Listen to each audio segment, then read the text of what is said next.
હાલ અત્યારે આપણે 400 એકરનું જંગલ, જે જંગલમાં અત્યારે તમે જોઈ શકતા હશો આગ લાગેલી છે અને તમે જોઈ શકતા આમ છેટે છેટે ગામડાઓની લાઈટો દેખાય છે અને અચાનક એવી આગ લાગેલી. પણ ત્યારે તો આપણે હતા ને પછી અહીંથી નીકળ્યા પાછા, ત્યારે જોયું ત્યારે તો અહીંથી પહેલાં નીકળ્યા ત્યારે તો બહુ સારું હતું અને જ્યાં પાછા નીકળ્યા ને તો એમ થયું બહુ આવું બધું કેમ થયું.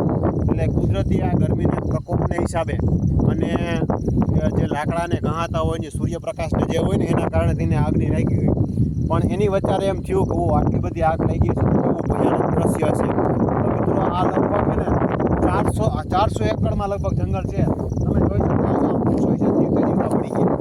વૃક્ષો કેટલા બધા વૃક્ષો આવા ખૂબ વૃક્ષ જ બચ્યા. એમાં આવે કે હારાવાઈટ નથી એ બિચારા પૂરું થઈ જાય. તો આવી રીતે આ પ્રકૃતિનો વિનાશ થયો.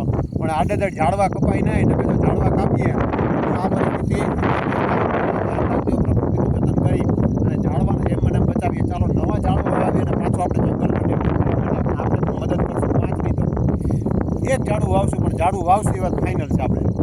શું કહો કેતનભાઈ તમે? બરાબર છે, ઝાડવા તો આવવા જ પડશે, કારણ કે ગ્લોબલ વોર્મિંગ એટલી છે ને જોરદાર. પહેલાં કોઈ આપણે એવું સાંભળેલું નહોતું કે એટલી ગરમી પડે રહી નથી શકતા. બરાબર, તો ઉનાળો શરૂ નથી થયો. હમણાં જ 2 દિવસ પહેલાંનો હતો, ક્યાંક હમણાં ઓલા સિટીનો હતો, રોડ આખો ઓગળી ગયો. આખો રોડ ઓગળી ગયો, આખો ડામર ઓગળી ગયો. તો એ એમને તો ન થાય 40 ગરમીના હિસાબે. પહેલાં તો આપણે આવું ક્યારેય કોઈ દી નથી સાંભળેલું. આ રાજ્ય સરકારે જાહેર કર્યું કે બપોરેના સમયે લેબરોને કાલના કટિંગમાં મેં વાંચેલું. ક્યારે જાહેર કરવું પડ્યું છે કે આ ગ્લોબલ વોર્મિંગને કારણે થઈને જે બપોરનું ટેમ્પરેચર છે ને એકદમ ભયંકર થવા માંડ્યું છે. તો થાય એવું કહે છે.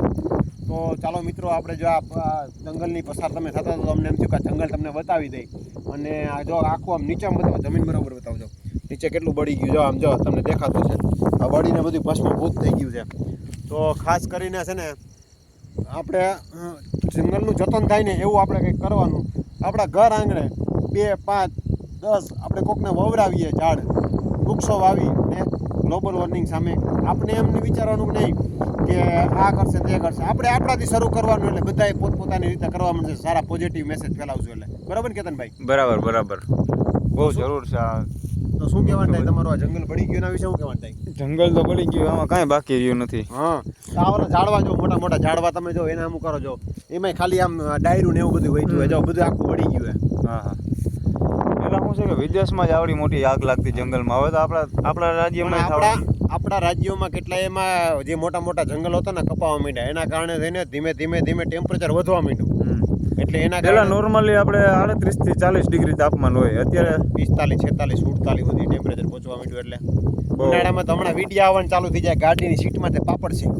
એમ નહીં કે અમે 5 વૃક્ષ વાવ્યા, પાપડ છે કે એના વિડીયા બતાવશે. પાપડ છે કોણ મહેનત કરશે, પાપડ છે કે મહેનત કરશે, પણ વૃક્ષ વાવવા મહેનત નહીં કરે. આ એ જ પબ્લિક છે જે કોરોનામાં ઓક્સિજનના બાટલા ગોતતે ને પછી એમ કહેતા ઝાડવું લઈને કે અમે ઝાડવું વાવશું. આ બધા ભૂલી ગયા. હવારે ખાઈ બપોર યાદ નથી રહેતું, બપોરે ખાઈ નહીં હાઈ યાદ નથી રહેતા. પબ્લિક એવી થઈ ગઈ. બરાબર બરાબર ને કેતનભાઈ? ચાલો બીજું આપણો વિડીયો પૂરો કરીએ અને વિડીયોને લાઈક અને શેર તો કરજો. શેર કરજો અને જરૂર અચૂક કોમેન્ટ કરજો અને ખાસ કરીને ફોલો કરવાનું ન ભૂલાય, જેથી કરીને સારી માહિતી અમે તમારા સુધી પહોંચાડવાનો પ્રયત્ન કરીએ. રેડી